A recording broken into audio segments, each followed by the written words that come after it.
नमस्कार। इस वीडियो में हम डिस्कस करेंगे 10 multiple choice questions MCQ series commerce का पार्ट 23 है।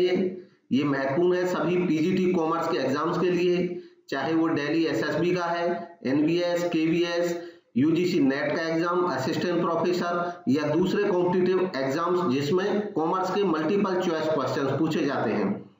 आज हम जो 10 क्वेश्चंस करेंगे वो हैं DS SSB exam 2018 question paper female PGT के क्वेश्चन नंबर 101 से 110 तक। इसमें साथ ही साथ केवल हम 10 क्वेश्चंस ही नहीं करते हैं बल्कि कुछ महत्वपूर्ण जो टर्मिनोलॉजीज होती हैं उनको भी डिस्कस करते हैं। और ये जो टर्मिनोलॉजी है ये कंटिन्यूअसली रिपीटेडली अलग अलग एग्जाम्स में पूछी जाती है, कॉमर्स से रिलेटेड सभी एग्जाम्स में। आज जिन टर्म्स के ऊपर हम डिस्कस करेंगे इन क्वेश्चंस को एनालाइज करते हुए वो है utilitarian consumer, hedonic consumer, derivative, unsystematic risk, money market instruments, money market instruments, option, swap, future, PE ratio और रिस्क रिटर्न ट्रेड ऑफ। ये अलग अलग जगह से हैं, कोई कंटिन्यूअस नहीं है। उसका कारण ये है कि इन क्वेश्चंस में जो टर्म्स पूछी गई हैं उनकी महत्वपूर्ण टर्मिनोलॉजी को ही हम इसमें डिस्कस करेंगे। तो स्टार्ट करते हैं। आज का पहला क्वेश्चन है those who buy goods and services for their own personal use और the use of others in their immediate household. वह व्यक्ति जो गुड्स को या सर्विसेज को खरीदते हैं अपने स्वयं के यूज के लिए या अपने परिवार के सदस्यों के लिए। ऑप्शंस हैं, उनको कहते हैं इंटरमीडियरी, ऑप्शन 2 है अल्टीमेट कंज्यूमर, ऑप्शन 3 है ऑर्गेनाइजेशनल कस्टमर्स एंड ऑप्शन 4 है यूटिलिटेरियन कस्टमर्स। तो इसमें जो सही जवाब है वो है option 2 ultimate consumers. Ultimate consumers को हम फाइनल कंज्यूमर्स भी बोलते हैं, मतलब अल्टीमेट जिसके पास गुड जा रही है वो आगे इसको किसी को नहीं बेचेगा। अब इससे रिलेटेड जो टर्म्स हैं उनको डिस्कस करेंगे। अल्टीमेट कंज्यूमर, अल्टीमेट का जो मतलब होता है वो फाइनल होता है। अल्टीमेट या फाइनल कंज्यूमर उस पर्सन को बोलते हैं जो किसी प्रोडक्ट को या सर्विसेज को अपने स्वयं के यूज के लिए, कंजम्पशन के लिए खरीदता है, वो उसको आगे किसी को बेचता नहीं है, उसको हम फाइनल या अल्टीमेट कंज्यूमर कहते हैं। नेक्स्ट है ऑर्गेनाइजेशनल कंज्यूमर्स। ऑर्गेनाइजेशनल कंज्यूमर कहते हैं उन ऑर्गेनाइजेशंस को जो अपने यहाँ बिजनेस यूज के लिए या फर्दर प्रोडक्शन के लिए या रीसेल के लिए गुड्स खरीदते हैं, उनको हम ऑर्गेनाइजेशनल कस्टमर्स कहते हैं। जैसे एक व्यावसायिक संस्था दूसरी व्यावसायिक संस्था से सामान खरीदती है और उससे आगे या तो वो रॉ मटेरियल में यूज करती है या उसको आगे पब्लिक को बेचती है। नेक्स्ट है यूटिलिटेरियन कंज्यूमर। अब यूटिलिटेरियन कंज्यूमर क्या होते हैं? वर्ड यूटिलिटेरियन का मतलब क्या है? इसका मतलब है यूजफुल, जो महत्वपूर्ण हो, आवश्यक हो, जिसका यूज करते हो लोग। यूटिलिटेरियन गुड्स उन गुड्स को कहते हैं जो परचेज की जाती है प्रैक्टिकल यूज के लिए और बेस्ड होती है कंज्यूमर की नीड पे, यानी कि जिन चीजों की नीड रहती है कंज्यूमर्स को, नीड बेस्ड इनकी शॉपिंग होती है। इसके एग्जांपल्स हैं जैसे माइक्रोवेव्स, रेफ्रिजरेटर्स, घर के लिए जो सामान खरीदते हैं आवश्यक चीजें, detergents, home security system, personal computers, जो नीड के लिए खरीदे जाते हैं, काम करने के लिए खरीदे जाते हैं। The people who bye such goods, अब जो लोग इन गुड्स को खरीदते हैं उनको हम कहते हैं यूटिलिटेरियन कंज्यूमर। जब कंज्यूमर्स का पर्पज इस तरीके का हो तो उनको हम यूटिलिटेरियन कंज्यूमर कहते हैं। नेक्स्ट है हेडोनिक कंज्यूमर्स। अब हेडोनिक जो वर्ड है इसका मतलब क्या है? हेडोनिक का मतलब होता है प्लीजेंट सेंसेशंस, यानी कि कोई ऐसी जब हमें किसी चीज से खुशी महसूस होती हो। हेडोनिक गुड्स उन गुड्स को बोलते हैं जो कंज्यूम की जाती है लग्जरी पर्पस के लिए, यानी कि जिनसे आदमी को खुशी महसूस होती है, प्लेजर फील करते हैं, फन फील करते हैं, एंजॉयमेंट फील करते हैं।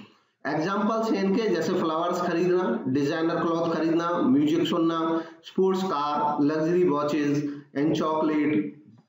मतलब जिन चीजों की गुजारा करने के लिए नीड नहीं होती बल्कि हम उनको इसलिए खरीदते हैं ताकि उनको खरीदने से हमें अच्छा महसूस होता है। अगर ऐसी चीजों को नहीं खरीदेंगे तो हमको कम अच्छा महसूस होगा, यानी कि अच्छा नहीं लगेगा हम, लेकिन खरीदेंगे तो हमको उनसे बेटर फील होता है, इसलिए खरीदते हैं केवल। अब ऐसे लोग या कोई भी लोग जब इस वजह से, इस कारण से खरीदता है, हेडोनिक पर्पस से खरीदता है सामान को, तो उस समय हम कंज्यूमर्स को हेडोनिक कंज्यूमर्स बोलते हैं। एक ही कंज्यूमर हेडोनिक भी हो सकता है, यूटिलिटेरियन हो सकता है, डिपेंड करता है कि वो किस वजह से वो सामान खरीद रहा है। अगर उसका खरीदने का पर्पज है कि उसको नीड है उसकी, तो वही हम उसको यूटिलिटेरियन कंज्यूमर बोल सकते हैं। और अगर उसी सामान को वो नीड नहीं है उसको, लेकिन केवल वो उसको शो के लिए या अपनी जो खुशी है उसके लिए खरीदता है, तो उसको हम हेडोनिक कंज्यूमर बोल सकते हैं। नेक्स्ट क्वेश्चन है, an instrument whose value depends on the value of some underlying asset। एक ऐसा इंस्ट्रूमेंट जिसकी वैल्यू डिपेंड करती हो किसी दूसरी एसेट पे, किसी अंडरलाइंग एसेट पे। मतलब एक ऐसा इंस्ट्रूमेंट है, एक ऐसी एसेट है जिसकी अपनी कोई वैल्यू नहीं है, बल्कि उसकी जो वैल्यू है वो किसी अन्य एसेट पे डिपेंड करती है। अब ये एसेट अगर ज्यादा उपयोगी हो जाए, मतलब ये अंडरलाइंग एसेट है मान लीजिए, अब इस एसेट की वैल्यू बढ़ने से इसकी कीमत बढ़ जाए, और अगर इस एसेट की जो डिमांड है वो कम हो जाए, वैल्यू गिर जाए, तो इसकी वैल्यू गिर जाती है। तो ऐसे इंस्ट्रूमेंट को क्या बोलते हैं? ऑप्शन है म्यूचुअल फंड, डेरिवेटिव, बॉन्ड या डिबेंचर। तो इसका सही जवाब है वो है सेकंड, डेरिवेटिव। सेकंड ऑप्शन सही था इसका। अब डेरिवेटिव को जानते हैं डिटेल में होता क्या है। देखो डेरिवेटिव अक्सर मार्केट में हम सुनते होंगे, स्टॉक मार्केट से रिलेटेड या स्टॉक मार्केट जैसी ही टर्म है उससे रिलेटेड टर्म है डेरिवेटिव। डेरिवेटिव्स का सेल परचेज होता है, जो लोग इन्वेस्ट करते हैं, इन्वेस्टर्स होते हैं, मार्केट में इन्वेस्ट करते हैं, डेरिवेटिव सेल करते हैं, बाई करते हैं। तो डेरिवेटिव होता क्या है?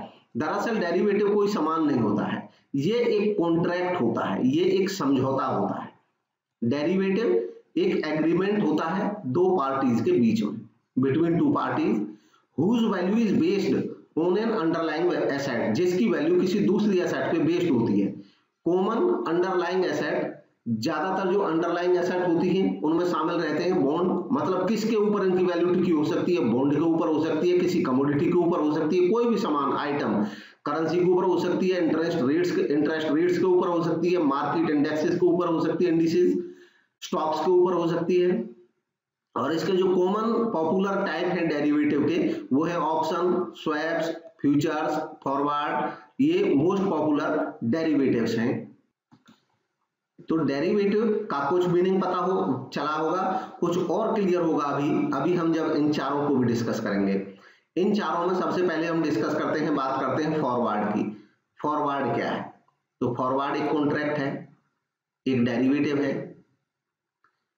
अब ये जो फॉरवर्ड है ये क्या होता है, इसको जानने के लिए हम एक कॉन्ट्रैक्ट डिस्कस करेंगे अभी, और उसका पूरा फुल एग्जांपल। एक किसान है, एक फार्मर है, वो फार्मर अपने यहां राइस उगाता है, पैडी, और वो राइस जब उगाता है तो तब तक टेंशन में रहता है जब तक उसकी फसल बिक नहीं जाती है मार्केट में जाकर के, तब तक वो तनाव में रहता है। ऐसे ही एक राइस मिलर है, जिसका मिल है, उसको भी ये टेंशन रहती है जब तक वो राइस खरीद नहीं लेता है मार्केट से कि कितने रुपए में उसको मिला। इसका एक इन्होंने तरीका निकाला, मार्केट में अप्स डाउन आते रहते हैं, तो फार्मर से और जो राइस मिलर है, मिलर ने और फार्मर ने आपस में एक कॉन्ट्रैक्ट किया।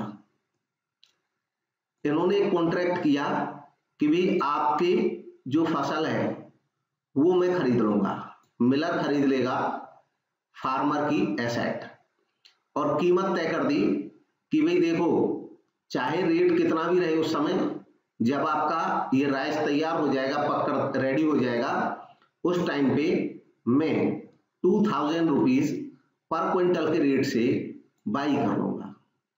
अब 2000 रुपए तय हो गए, ये इनके बीच में कॉन्ट्रैक्ट हो गया, फार्मर के बीच में और मिलर के बीच में। अब मिल जो मालिक है, मिल मालिक है, उसको भी तसल्ली हो गई कि भी अब मेरे को टेंशन नहीं रहेगी, मेरे पास राइस आएगा और इस रेट से आ जाएगा, अब कम हो या ज्यादा हो कोई दिक्कत नहीं है। फार्मर भी निश्चिंत हो गया कि भाई मुझे कोई दिक्कत नहीं है, अब रेट कम हो या ज्यादा हो, मेरा काम है फसल पूरी बन जाएगी, उसके बाद मैं तुरंत इसको बेच दूंगा। तो दोनों लोग जो फ्लक्चुएशंस होते हैं उनसे बचने के लिए, अपनी रिस्क को कंट्रोल करने के लिए, अब रिस्क को कवर करने के लिए, रिस्क क्या होती है? अनसर्टेनिटी की वजह से रिस्क होती है, और रिस्क होती है प्रोबेबिलिटी ऑफ समथिंग बैड, कुछ बुरा हो जाए, कुछ हमारा लॉस हो जाए, इस चीज की जो संभावना होती है ड्यू टू अनसर्टेनिटी, उसको रिस्क कहते हैं। तो इस रिस्क से बचने के लिए उन्होंने पहले ही तय कर दिया 2000, अब चाहे कम हो या ज्यादा हो, तो दोनों लोग अपने रिस्क से दूर हो गए। इन्होंने ये जो एग्रीमेंट किया, ये एग्रीमेंट आज ही कर लिया, और इस धान को, इस पैडी को पकने में अभी 4 महीने लगेंगे। तो 4 महीने बाद जो सेल परचेज होगी उसको उन्होंने आज ही रेडी कर दिया, उसका एग्रीमेंट करके। तो क्योंकि ये एग्रीमेंट इन्होंने आगे के लिए किया है, इसलिए इसको फॉरवर्ड एग्रीमेंट कहते हैं, इसको कहते हैं फॉरवर्ड एग्रीमेंट। अब ये जान लो कि ये फॉरवर्ड होता है इस तरीके से, जब हम एडवांस में दो पार्टी कॉन्ट्रैक्ट कर लेते हैं फ्यूचर में कोई सामान खरीद बेच का, ऐसा सौदा फॉरवर्ड कहलाता है। और इनका जो ये कॉन्ट्रैक्ट होगा इनके पास, ये एक डेरिवेटिव है। इस तरीके का जो कॉन्ट्रैक्ट इनके बीच में कॉन्ट्रैक्ट पेपर बनेगा, वो एक डेरिवेटिव है। और आगे क्लियर होगा इसका मीनिंग।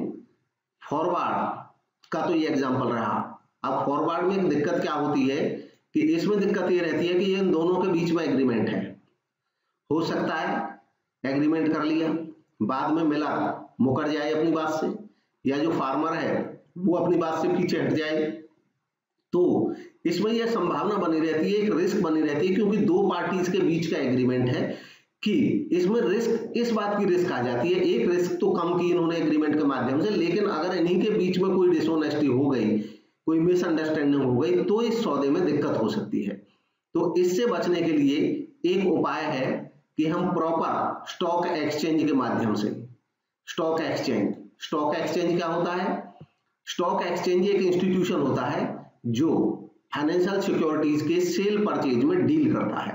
जो बेचने वाले होते हैं सिक्योरिटीज के, वो स्टॉक एक्सचेंज पे आकर के अपनी सिक्योरिटीज को लिस्ट करा लेते हैं, और जो खरीदने वाले होते हैं वो स्टॉक एक्सचेंज के माध्यम से सिक्योरिटीज को खरीद सकते हैं, जैसे शेयर को, डिवेंचर को, बॉन्ड को, म्यूचुअल फंड को, इन सब का खरीद बेच करते हैं।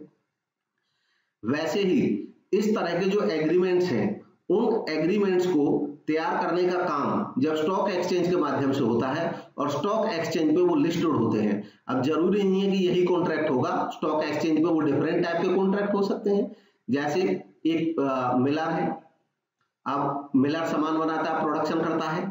एक एक्सपोर्टर है, एक्सपोर्टर मिलर से सामान लेता है, तो मिलर और एक्सपोर्टर आपस में कॉन्ट्रैक्ट कर सकते हैं। तो इसके लिए रेडीमेड जो कॉन्ट्रैक्ट्स होते हैं, जो स्टॉक मार्केट पे लिस्टेड रहते हैं, जिनमें धोखाधड़ी की गुंजाइश नहीं रहती है, सेम वही एग्रीमेंट जैसा फॉरवर्ड था, वही उसी को जब हम लिस्टेड माध्यम से करते हैं, जब स्टॉक एक्सचेंज के माध्यम से करते हैं, प्रॉपर तरीके से करते हैं, और जो रेडीमेड बने हुए मिलते हैं मार्केट में, ऑलरेडी तय रहते हैं उसके रेट्स, तो उनको जब हम सेल परचेज करते हैं तो हम उनको फ्यूचर कहते हैं। वही इंस्ट्रूमेंट, मतलब वैसा ही इंस्ट्रूमेंट है, इसका फर्क है डायरेक्ट पार्टीज के बीच में था, जबकि ये स्टॉक एक्सचेंज के माध्यम से इसका सेल परचेज हो रहा है। तो ये स्टैंडर्ड एग्रीमेंट होते हैं, स्टैंडर्ड कॉन्ट्रैक्ट होते हैं, जिनके सबके एक जैसे रेट रहते हैं। तो ये हो गया फ्यूचर, इसको फ्यूचर बोलेंगे। तो फॉरवर्ड से फ्यूचर जो है सेफ है, इसलिए जो फ्यूचर है वो ज्यादा प्रचलित रहता है। जब मार्केट को सुनने को मिलेगा हमें, तो फ्यूचर्स का सेल परचेज होता है मार्केट में। अब हमने फॉरवर्ड समझा, फ्यूचर समझा। इन दोनों में क्या है, फ्यूचर और फॉरवर्ड में इनकी नेचर ये है कि एक बार एग्रीमेंट हो गया तो अब आप बंध गए, जो दोनों पार्टी होती हैं वो बंध जाती हैं। एक निश्चित डेट रहती है, उस डेट तक इनको ये सौदा पूरा करना होता है। अगर पूरा नहीं करते हैं तो वो एग्रीमेंट कैंसिल हो जाता है और पार्टीज का लॉस होता है। लेकिन इसका अब एक तरीका कि भाई अगर किसी को मतलब कॉन्ट्रैक्ट करना है और वो कॉन्ट्रैक्ट में बंधना नहीं चाहता है, क्योंकि इनमें क्या है, ऑब्लिगेशन है, इनमें जिम्मेदारी है। जैसे मैंने एग्रीमेंट कर लिया कि भाई मैं इससे सामान खरीदूंगा, तो अब मुझे हर हाल में खरीदना ही होगा मिलर को सामान, या मिलर ने इधर इससे जो एक्सपोर्टर है उससे कॉन्ट्रैक्ट कर लिया कि मैं आपको बेचूंगा, तो अब इसको बेचना ही पड़ेगा, हर हाल में सामान मना नहीं कर सकता है। तो ये क्योंकि ये एग्रीमेंट है, इसमें ये बंध गए हैं, ये ऑब्लिगेशन बन गया, इनकी जिम्मेदारी बन गया, दोनों की, खरीदने वाले की भी और बेचने वाले की भी। लेकिन एक नए टाइप का इंस्ट्रूमेंट, इसी में ऐसा ही इंस्ट्रूमेंट, उसमें नया एक जुड़ जाता है, एक टर्म। कैसे जुड़ता है वो टर्म, ये देखते हैं। मतलब जो खरीदने वाला है वो क्या करता है, वो कहता है कि भाई में जो जरूर अब ये हमने अभी तक बताया था कमोडिटी पे, ये ऐसे शेयर्स के लिए भी हम कर सकते हैं, डिवेंचर के लिए भी कर सकते हैं, कमोडिटी के लिए भी कर सकते हैं, कोई गोल्ड के लिए कर सकता है, सिल्वर के लिए कर सकता है, फॉरेन करेंसी के लिए कर सकता है। तो मान लो जैसे मैंने तय किया कि भाई मैं पर्टिकुलर कंपनी का एक शेयर, किसी कंपनी का रिलायंस का शेयर मैं खरीदना चाहता हूं और आने वाली किसी डेट के लिए आज ही मैं एग्रीमेंट कर लेना चाहता हूं। मान लो आज रिलायंस का शेयर 500 का चल रहा है, 500 का नहीं चल रहा है, मैं खाली एक एग्जांपल ले रहा हूं। मान लो 500 रुपए का एक शेयर चल रहा है, मैंने एग्रीमेंट कर लिया कि भाई मैं 500 रुपए के रेट के इतने शेयर, मान लो 1000 शेयर खरीदूंगा और 500 रुपए के रेट से खरीदूंगा। अब इस डेट पे खरीदूंगा, डेट भी तय कर दी कि भाई मैं 1 मार्च को खरीदूंगा, ये 1 मार्च को मेरे पास फंड होंगे और मैं उस दिन इसको खरीद लूंगा। तो अब मेरा जो कॉन्ट्रैक्ट है वो इस टाइप से है कि भी अगर मेरे लिए फेवरेबल रहा तो मैं खरीदूंगा, नहीं रहा तो नहीं खरीदूंगा। जो ऑप्शन का राइट करने वाला है, एक संस्था इसमें जुड़ी रहती है जो इस तरीके के ऑप्शंस का निर्माण करती है। मतलब यहाँ पे ये जो कॉन्ट्रैक्ट है, ये कॉन्ट्रैक्ट की नेचर एक ऑप्शन है। ऑप्शन जब वो नहीं है, लायबिलिटी नहीं है, मतलब कंपलसरी नहीं है, आप बंधोगे नहीं उससे, आपके हाथ में ऑप्शन होगा। आप चाहोगे तो खरीदोगे उस दिन, नहीं चाहोगे तो नहीं खरीदोगे। अब ये जो ऑप्शन बेचने वाला है, यानी कि जो संस्था इस ऑप्शन को आपको दे रही है, वो एक बड़ी संस्था होती है और हम लोग मार्केट में जाकर के ऐसी संस्थाओं से ऑप्शन बाई करते हैं।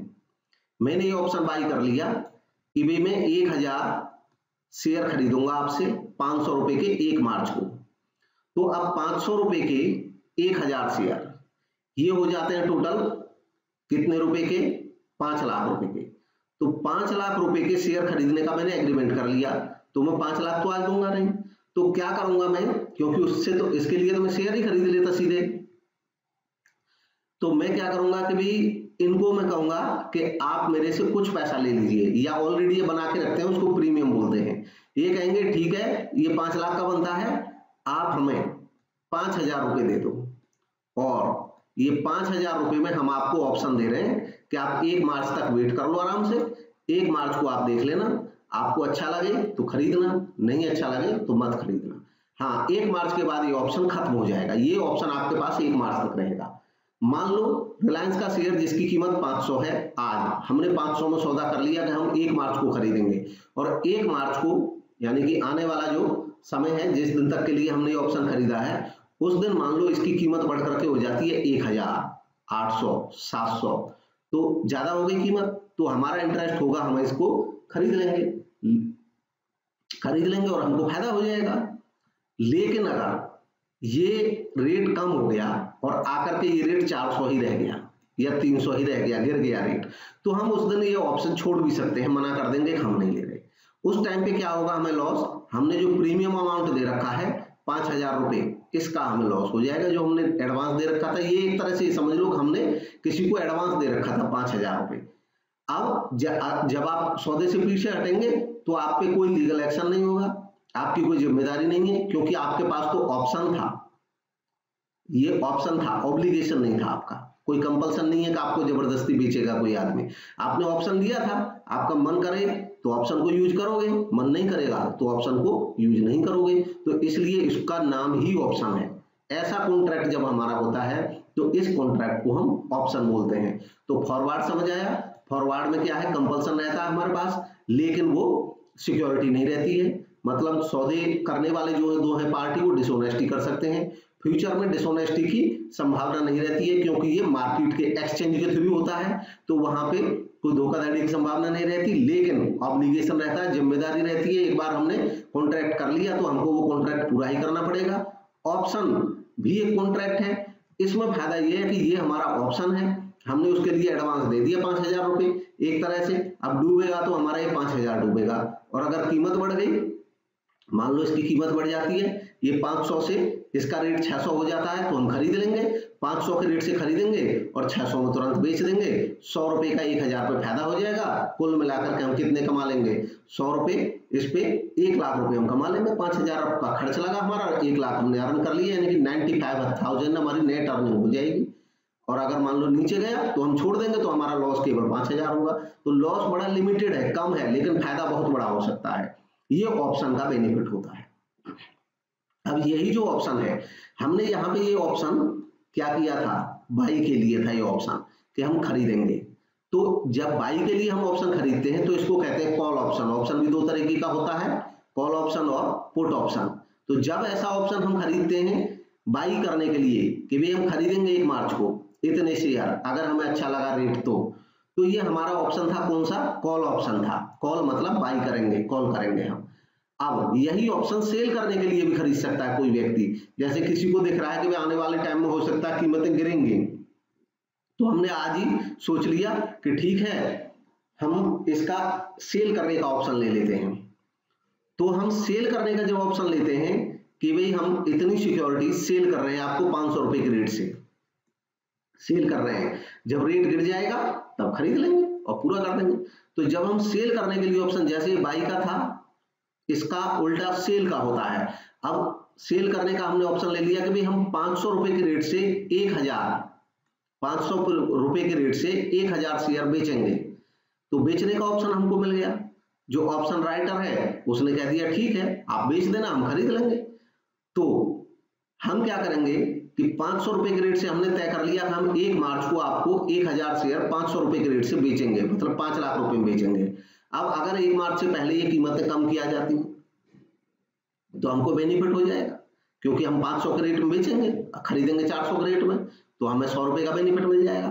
लेकिन अगर कल को ये कीमत जो है ये बढ़ गई, 600 हो गई, 700 हो गई, अब भाई हमें खरीदना महंगा पड़ेगा और बेचने का कॉन्ट्रैक्ट तो हमने 500 में कर रखा है, तो वो हम पे प्रेशर नहीं डाल सकता कि आप बेचोगे ही नहीं। हमने तो ऑप्शन खरीदा था, हमारा मन करेगा तो हम बेचेंगे, नहीं मन करेगा तो नहीं बेचेंगे। तो ये जब हम बेचने का ऑप्शन खरीदते हैं तो उसको कहते हैं पुट ऑप्शन। तो इस तरीके से जब हम खरीदने का ऑप्शन लेते हैं तो कॉल ऑप्शन, बेचने का ऑप्शन लेते हैं तो पुट ऑप्शन। तो ये ऑप्शन हो गया। अब इसमें से क्या रह गया? ऑप्शन हो गया, फॉरवर्ड हो गया, फ्यूचर हो गया। अब स्वैप्स, स्वैप क्या होते हैं? ये भी डेरिवेटिव होते हैं, सब डेरिवेटिव होते हैं, क्योंकि इनकी जो अपनी वैल्यू नहीं होती है। इनमें से कोई भी जो चीज है, जैसे हम एक कॉन्ट्रैक्ट कर रहे थे राइस के लिए, तो वैल्यू किसकी है? राइस की, कॉन्ट्रैक्ट की वैल्यू थोड़ी है। ऐसे ही हम फ्यूचर, अभी जो शेयर का एग्जांपल लिया, तो वैल्यू किसकी है? शेयर की, लेकिन हम इसकी 5000 रुपए वैल्यू बना दी कॉन्ट्रैक्ट की, ये 5000 कॉन्ट्रैक्ट की वैल्यू हो गई। तो जो कॉन्ट्रैक्ट है वो किसी दूसरी एसेट पे डराइव होता है उसकी वैल्यू, इसलिए ये डेरिवेटिव्स होते हैं। अब स्वैप इनमें से रह गया, स्वैप को डिस्कस करते हैं। स्वैप क्या होता है? स्वैप का मतलब होता है अदला बदली करना।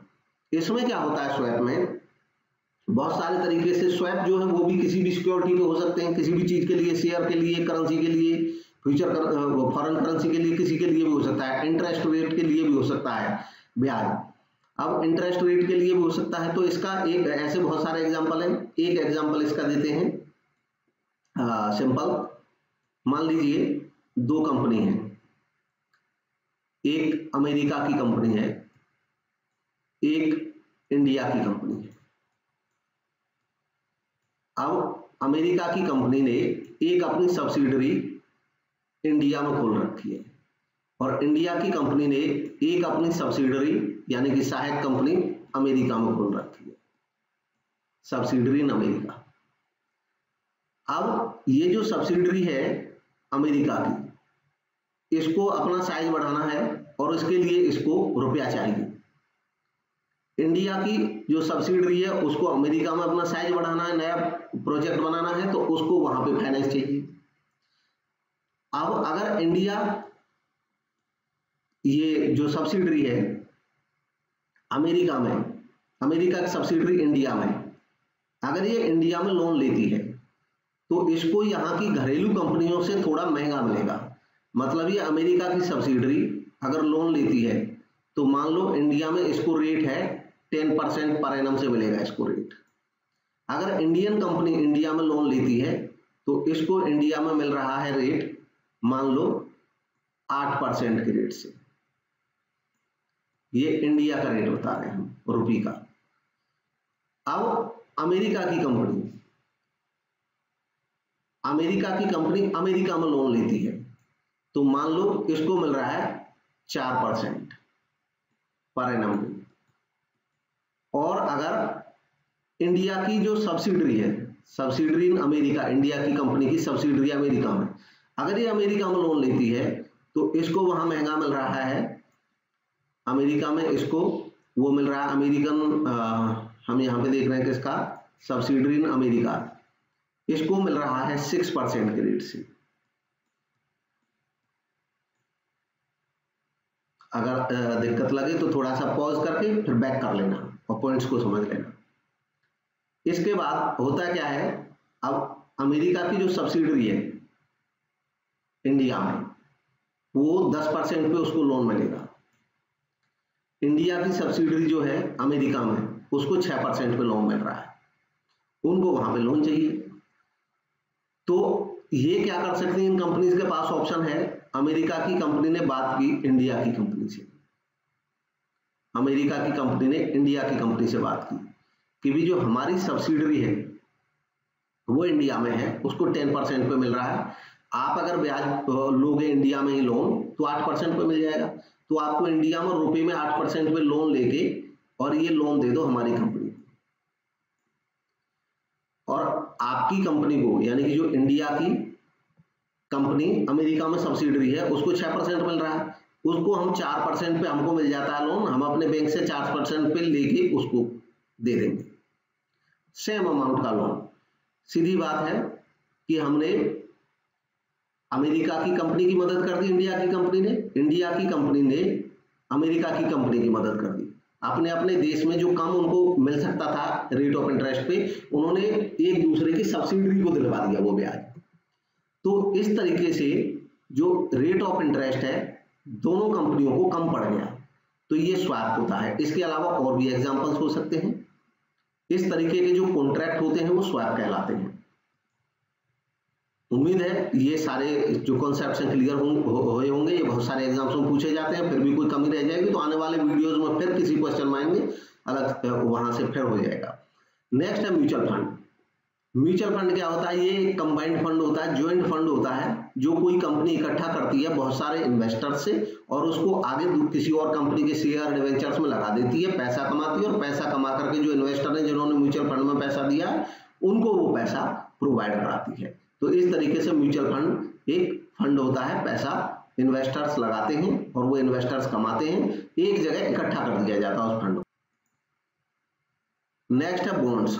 बॉन्ड क्या होते हैं, बॉन्ड लॉन्ग टर्म लोन लेने का एक इंस्ट्रूमेंट होता है, फाइनेंशियल इंस्ट्रूमेंट होता है, जिसके माध्यम से गवर्नमेंट एजेंसी यानी कि भारतीय कंपनियों के जो भारतीय जितने भी पीएसयू होते हैं, public sector undertakings, financial institutions कोई भी या कॉर्पोरेशंस भी यानी कि कंपनीज भी, ये डेट रेज कर सकती हैं, लोन ले सकती हैं बॉन्ड के माध्यम से आम पब्लिक से। बॉन्ड जो होते हैं ये सिक्योर्ड होते हैं। डिवेंचर्स, अब डिवेंचर भी बॉन्ड की तरह ही होते हैं और बहुत सारे मामले में सिनोनिम होते हैं, ये भी लॉन्ग टर्म लोन है, ये भी लॉन्ग टर्म लोन है, केवल व्यवहारिक अंतर होता है, जबकि एज पर एक्ट ये दोनों एक जैसे ही होते हैं। डिवेंचर इश्यू किए जाते हैं प्राइवेट या पब्लिक कंपनीज के लिए, जो प्राइवेट सेक्टर में जो कंपनी काम करती हैं, चाहे प्राइवेट कंपनी चाहे पब्लिक कंपनी, वो जब लोन लेती हैं आम पब्लिक से तो डिवेंचर इश्यू करती हैं। डिवेंचर सिक्योर भी हो सकते हैं और इनसिक्योर्ड भी हो सकते हैं। नेक्स्ट क्वेश्चन है 3 major sources of risk. Risk के 3 मुख्य source, business risk, interest risk और एक और है उसका नाम बताना है। ऑप्शन है capital risk, personal risk, market risk और सोशल रिस्क। तो इसका सही जवाब है ऑप्शन 3 मार्केट रिस्क। तो इन सभी को मैं एक बार इनका मीनिंग ऐसे बता देता हूं, आप पॉज करना चाहो तो पूरा पढ़ सकते हो, क्योंकि काफी टाइम लग चुका है इसलिए अब इनको थोड़ा जल्दी बताएंगे। बिजनेस रिस्क, बिजनेस रिस्क होता है किसी संस्था को बिजनेस में हानि होने की संभावना, बिजनेस अच्छे से ना चले किसी कारण से, तो ये जो रिस्क रहता है ये बिजनेस रिस्क रहता है। बिजनेस में जो फ्लक्चुएशंस आती हैं उसकी वजह से। इंटरेस्ट रेट रिस्क रहता है, इंटरेस्ट रेट की वॉलेटिलिटी की वजह से, कि इंटरेस्ट रेट का बढ़ जाना अगर हमारी हानि का कारण बन जाए तो इंटरेस्ट रेट रिस्क होता है। मार्केट रिस्क होता है जब मार्केट की वजह से कोई प्रॉब्लम हो जाए मार्केट की वजह से। जैसे मार्केट में सब शामिल रहता है, इंटरेस्ट रेट रिस्क भी हो सकता है, इक्विटी रिस्क भी हो सकता है, करेंसी की वजह से रिस्क हो सकता है, कमोडिटी का रिस्क हो सकता है। जो मार्केट की फोर्सेस की वजह से जो रिस्क रहते हैं, मार्केट के फैक्टर्स की वजह से, वो मार्केट रिस्क रहते हैं। मार्केट रिस्क को सिस्टमैटिक रिस्क भी कहा जाता है। सिस्टमैटिक रिस्क इसलिए कहा जाता है क्योंकि ये जो रिस्क है ये पूरी इंडस्ट्री पे पड़ता है और इसको हम डाइवर्सिफिकेशन से या किसी चीज से इससे बचना मुश्किल होता है, क्योंकि करेंसी रिस्क होता है, equity risk, commodity risk, interest risk, ये सब पे एक जैसा पड़ेगा। Next unsystematic risk. Unsystematic risk इस टाइप का ये रिस्क रहता है जो किसी एक इंडस्ट्री पे या किसी एक ही कंपनी पे पड़ता है, इसका सब पे प्रभाव नहीं पड़ता है, सारी कंपनीज पे एक जैसा प्रभाव नहीं पड़ता है, इसलिए इसको स्पेसिफिक रिस्क या डाइवर्सिफाइएबल रिस्क या रेजिडुअल रिस्क भी बोलते हैं। अनसिस्टमैटिक रिस्क जो होता है ये डाइवर्सिफिकेशन से कम किया जा सकता है। डाइवर्सिफिकेशन से क्यों? क्योंकि अभी हम कह रहे थे कि जो अनसिस्टमैटिक रिस्क होता है ये कैसा होता है, स्पेसिफिक कंपनी पे प्रभाव डालता है या स्पेसिफिक इंडस्ट्री पे। अब अगर एक ग्रुप है तो उसने अपना इन्वेस्टमेंट करना है, तो उसने 5 अलग अलग तरीके की कंपनीज में कर दिया जो अलग अलग इंडस्ट्री में काम कर रही हैं, तो इससे हम जो अनसिस्टमैटिक रिस्क है उसको कम कर सकते हैं। क्योंकि मान लो अगर लॉस होगा तो किसी एक कंपनी को होगा, क्योंकि अनसिस्टमैटिक रिस्क उसी रिस्क को कहते हैं जब एक कंपनी पे प्रभाव जैसे रिस्क का पड़ता है। तो ऐसे में डाइवर्सिफिकेशन करके हम बड़े लॉस से बच सकते हैं। लेकिन जो सिस्टमैटिक रिस्क होता है, जो मार्केट रिस्क होता है, वो पूरे मार्केट पे पड़ता है, हमने जितनी भी कंपनियों में पैसा लगाया उस सब पे असर पड़ सकता है, तो ये मार्केट रिस्क रहता है। पूरी मार्केट में अचानक डिमांड कम हो जाना, पूरी मार्केट में अचानक कोई खतरा हो जाना, ये पूरी मार्केट को प्रभावित करता है और डाइवर्सिफिकेशन की वजह से इससे बचा नहीं जा सकता है मार्केट रिस्क से। नेक्स्ट है which of the following is not a money market security. इनमें से कौन सी मनी मार्केट सिक्योरिटी नहीं है, हमको बताना मनी मार्केट की सिक्योरिटी जो नहीं है। तो मनी मार्केट क्या होता है? मनी मार्केट हम उस मार्केट को बोलते हैं जिसमें 1 साल से कम पीरियड की सिक्योरिटी खरीदी बेची जाती है। ऑप्शन है commercial paper, certificate of deposit, treasury bills और डिवेंचर। जो डिवेंचर है ये सामान्यतया लंबी अवधि के होते हैं, सामान्यतया लंबी अवधि के होते हैं, 1 साल से ज्यादा होते हैं और इसलिए ये कैपिटल मार्केट का इंस्ट्रूमेंट होता है। बाकी ये जो तीनों हैं ये मनी मार्केट के इंस्ट्रूमेंट है। मनी मार्केट के बाकी जो इंस्ट्रूमेंट रहते हैं commercial paper, certificate of deposit, treasury bills, commercial bills, repurchase agreement, bankers acceptance या money market mutual funds, MMFs। Next है cost of equity is equal to the. इनमें से जो कॉस्ट ऑफ इक्विटी है वो किसके बराबर होती है? अब कॉस्ट ऑफ इक्विटी क्या होती है? यहाँ पे इक्विटी का मतलब इक्विटी शेयर होल्डर से होता है और इक्विटी शेयर होल्डर्स की क्या कॉस्ट होगी? जैसे लोन की कॉस्ट होती है उसका इंटरेस्ट जो हम पे करते हैं, प्रेफरेंस शेयर होल्डर्स का जो कॉस्ट होता है वो होता है प्रेफरेंस डिविडेंड जो हम उन पे पे करते हैं। ऐसे ही जो इक्विटी का जो कॉस्ट होता है वो अमाउंट होता है जो हम इक्विटी को पे करते हैं। अब देखो इक्विटी को हम पे करते हैं ये पहले से तय नहीं हो सकता। लोन का हमें पता होता है कि 8% इंटरेस्ट पे मिल रहा है, प्रेफरेंस डिविडेंड का भी हमें पता होता है कि भाई 10% वाले प्रेफरेंस शेयर इशू किए हैं तो ये भी कॉस्ट हमें मालूम होती है। लेकिन जो इक्विटी है इसका हमें मालूम नहीं रहता है, ये डिपेंड करता है जैसे रिटर्न होंगे उस पर डिपेंड करता है। रिटर्न हाई होंगे तो हम ज्यादा उसको रिटर्न देंगे इक्विटी शेयर होल्डर्स को, क्योंकि संस्था को जो रिटर्न मिलते हैं, जो प्रॉफिट मिलता है अल्टीमेटली उन पे बचे हुए रिटर्न पे इंटरेस्ट देने के बाद, प्रेफरेंस डिविडेंड देने के बाद सारा जो रिटर्न होता है वो इक्विटी के लिए होता है। इसलिए इक्विटी की कॉस्ट वही होती है जो इक्विटी को मिलेगा। तो इसका जो सही जवाब है वो option third, rate of return required by equity share holders. Equity share holders के द्वारा जो रेट ऑफ रिटर्न रिक्वायर है वो उनका कॉस्ट है। नेक्स्ट क्वेश्चन है a contract which gives its owner the right to buy or sell in underlying asset। एक ऐसा कॉन्ट्रैक्ट जो इसके ओनर को अधिकार देता है कि वो बाई कर सकता है या सेल कर सकता है अंडरलाइंग एसेट ऑन और बिफोर ए गिवन डेट, जो डेट दी गई है या तो उससे पहले या उस डेट तक, एट ए प्री डिटरमाइंड प्राइस, पहले से तय प्राइस पर इज कॉल्ड। तो इसके बारे में अभी खूब डिस्कस किया ही था काफी लंबा।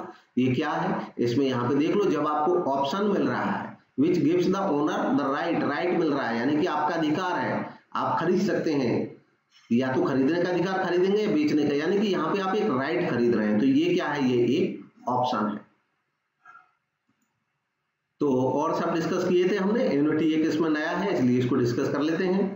Annuity is a series of payment. Annuity का मतलब होता है कि series of payment made at equal interval, यानी कि समय की बराबर अवधि पर एक समान राशि का पेमेंट होना एन्युटी कहलाता है। नाम से लगता है वार्षिकी, लेकिन ऐसा नहीं कि ये एक हर वर्ष में दी जाएगी। ये हर वर्ष दिया जा सकता है, हर महीने दिया जा सकता है, एट इक्वल इंटरवल होना चाहिए, हर तिमाही पे दिया जा सकता है, उसको हम एन्युटी कहते हैं।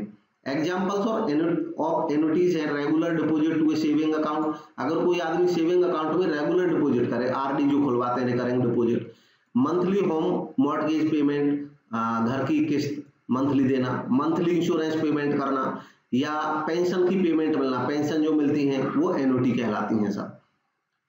एक ratio which reflect the price investors are willing to pay per rupee of earning per share is known as. एक ऐसा रेशियो, जो रेशियो इस बात को रिफ्लेक्ट करता है कि जो इन्वेस्टर हैं वो अर्निंग पर शेयर के 1 रुपए के लिए कितना पैसा इन्वेस्ट करने के पे करने को या इन्वेस्ट करने को तैयार है। मतलब वो 1 रुपया अर्न करने के लिए कितना रुपया देने को तैयार है। इस चीज को जो रेशियो बताता है उसको क्या कहते हैं? ऑप्शन 1 है पीई रेशियो, ऑप्शन 2 है सोल्वेंसी रेशियो, ऑप्शन 2 है बीई रेशियो एंड ऑप्शन 4 है डीई रेशियो। इनमें से कौन सा करेक्ट ऑप्शन है? तो इसका जो सही जवाब है वो है ऑप्शन 1 पीई रेशियो। तो देखो पीई रेशियो क्या होता है? Price earning ratio is the relation between A company share price, company का जो शेयर का प्राइस है उसके बीच में, और अर्निंग पर शेयर के बीच में, यानी कि पर शेयर कंपनी कितना अर्न कर रही है, इन दोनों के बीच का जो रेशियो है उसको पीई रेशियो कहते हैं।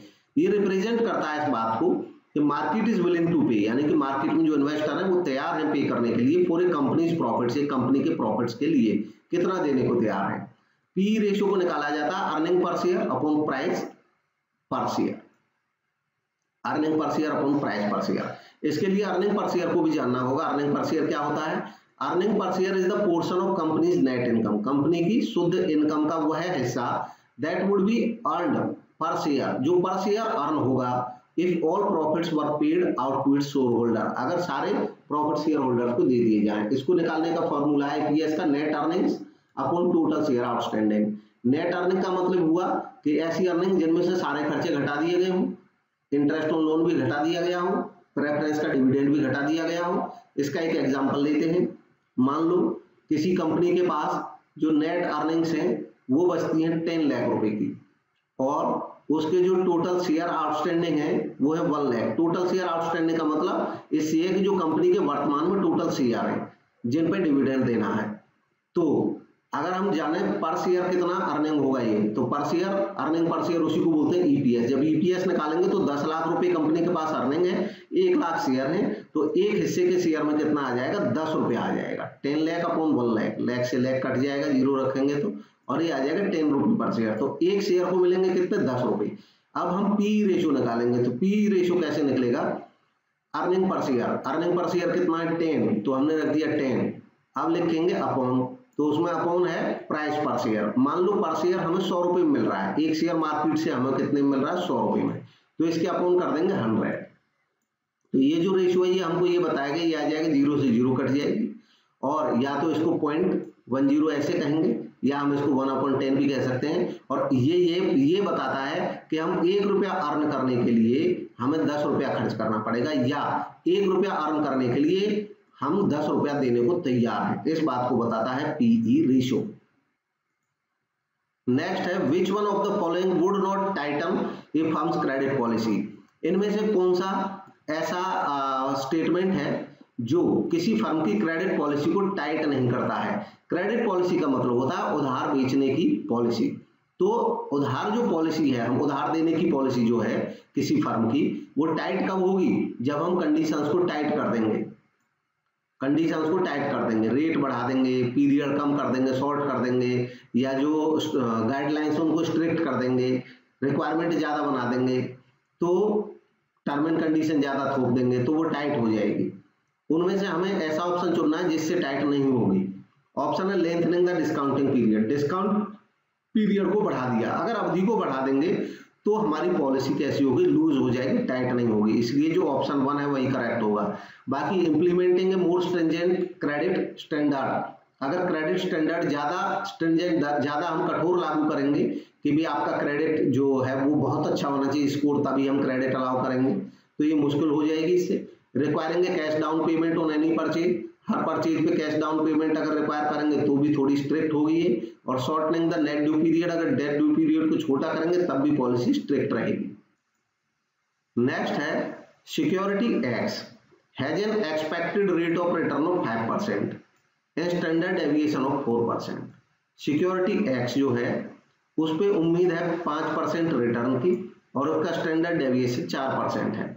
Security Y has an expected rate of 8%, Y security से हमें उम्मीद है कि 8% रिटर्न मिल जाएगा और स्टैंडर्ड डेविएशन है उसका 10%। If there is 75% in investment X, अब अगर हम 75% लगा देते हैं एक्स में एंड 25% इन्वेस्टमेंट इन वाई और 25% इन्वेस्टमेंट लगाते हैं वाई में, then return on portfolio will be, तो रिटर्न कितना होगा पोर्टफोलियो का? पोर्टफोलियो का मतलब होता है हम जितने भी सिक्योरिटीज को खरीदते हैं वो हमारे पोर्टफोलियो का हिस्सा बन जाती हैं। मान लो मैंने 2 शेयर्स में पैसा लगाया तो ये मेरा पोर्टफोलियो है, अगर मैं 4 में लगा दूं तो वो मेरा पोर्टफोलियो बन जाएगा। पोर्टफोलियो मतलब मेरा टोटल इन्वेस्टमेंट को जो बताता है उसको कहते हैं पोर्टफोलियो। तो अब मेरा पोर्टफोलियो है 2 इन्वेस्टमेंट, 2 तरह की सिक्योरिटी मैंने लगाया एक्स में और वाई में, तो मेरे पोर्टफोलियो में 2 सिक्योरिटी शामिल है एक्स एंड वाई, यही मेरा पोर्टफोलियो है। अब इसमें भी पोर्टफोलियो में मेरा जो पैसा लगा है वो 75% मैंने किस में लगा रखा है एक्स में और 25% लगा रखा है वाई में। तो जो मेरी एक्स और वाई सिक्योरिटी मेरे पोर्टफोलियो में है इनका वेट है, एक्स का वेट 75% और वाई का वेट 25% है। अब रिटर्न कितना मिल रहा है? एक्स सिक्योरिटी पे 5% मिल रहा है और वाई सिक्योरिटी पे 8% मिल रहा है। तो इस वेट से मैं गुना कर दूंगा जो रिटर्न मिल रहा है, इसमें मिल रहा है 75% को 0.75 भी लिखा जा सकता है और 25% को 0.25 लिखा जा सकता है। सेकंड सिक्योरिटी पे मिल रहा है 8% का रेट, तो इसको मैं 8 से मल्टीप्लाई कर दूंगा, तो इसको मल्टीप्लाई किया 5 × 0.75, इसको मल्टीप्लाई किया 8 × 0.25, इन दोनों को मल्टीप्लाई कर देंगे तो ये कितना आ जाएगा, इसको कैलकुलेट करना है। ये आ जाएगा यहाँ पे, अगर इसको कैलकुलेट करेंगे 5 5 25 5 7 35 और 2 37 3 और 5 3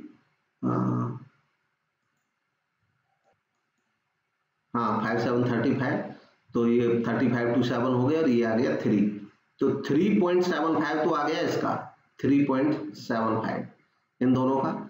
अब इसको भी टोटल कर देंगे, इसमें ये आ जाएगा, प्लस करेंगे यहाँ पे, तब हमारा पोर्टफोलियो निकल आएगा। दोनों से जो रिटर्न मिलेगा 8 × 0.25, ये आ जाएगा 2.00 और 3 और 2 दोनों टोटल हो जाएंगे तो ये हो जाएगा 5.75। जो सेकंड ऑप्शन है वो करेक्ट ऑप्शन होगा। नेक्स्ट है financial decision of the firm are guided by, एक फर्म के फाइनेंशियल डिसीजन गाइड होते हैं किससे? ऑप्शन है risk return trade off, financial leverage, firm's wealth, retention ratio.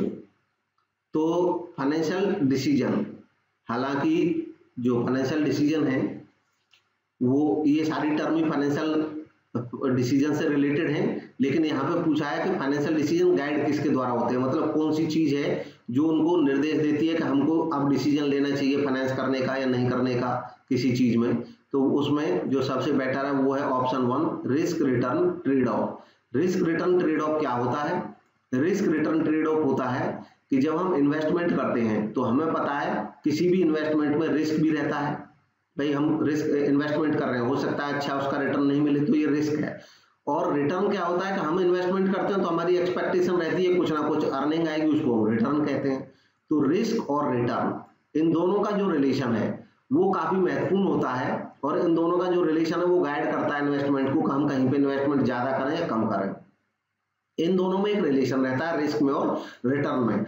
आमतौर पे देखने में आता है कि जहां जिस इन्वेस्टमेंट में रिस्क ज्यादा है उसी में रिटर्न भी ज्यादा है। तो more risk more return more gain, less risk less gain. अगर ऐसे इन्वेस्टमेंट जिनमें रिस्क कम रहता है उनमें रिटर्न भी कम रहता है। भाई आप पैसा बैंक में जमा कर दो, रिस्क कम है क्योंकि बैंक में सेफ्टी आपका पैसा मिल ही जाएगा, तो वहां पर रिटर्न भी कम है, बैंक पैसे भी कम देता है।